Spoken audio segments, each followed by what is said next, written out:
Praise the lord. Welcome to daily Bible reflections. ఈరోజు దేవుని వాక్యం ఆదికాండము 18వ అధ్యాయము 26 వచనం నుంచి 33 వచనం వరకు చదువుకుందాం. యెహోవా సొదొమ పట్టణములో 80 మంది నీతిమంతులు నాకు కనబడిన ఎడల వారిని బట్టి ఆ స్థలమంతటిని కాయుదునెను. అందుకు అబ్రహాము, ఇదిగో ధూళియు బూడిదయునైన నేను ప్రభువుతో మాటలాడ తెగించుచున్నాను. 80 మంది నీతిమంతులలో ఒకవేళ 5 తక్కువైతే 5 తక్కువైనందున ఆ పట్టణమంతయు నాశనము చేయుదువా అని మరలా అడిగాను. అందుకైన అక్కడ 45 నాకు కనబడిన ఎడల నాశనము చేయననెను.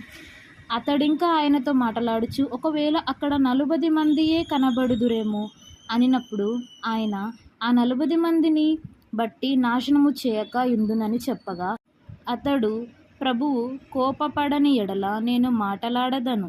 ఒకవేళ అక్కడ 30 మందియే కనబడుదురేమో అనినప్పుడు ఆయన అక్కడ 30 మంది నాకు కనబడని ఎడల నాశనము చేయననెను.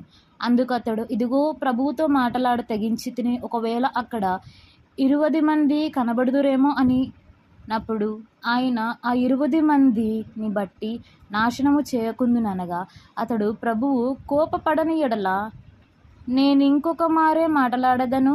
ఒకవేళ అక్కడ 10 మంది కనబడుదురేమో అనినప్పుడు ఆయన ఆ 10 మందిని బట్టి నాశనము చేయక యుందుననెను.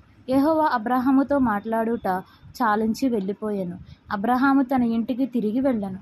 చదవబడిన వాక్యం దేవుడి దీవించి ఆశీర్వదించును గాక. ఆమేన్.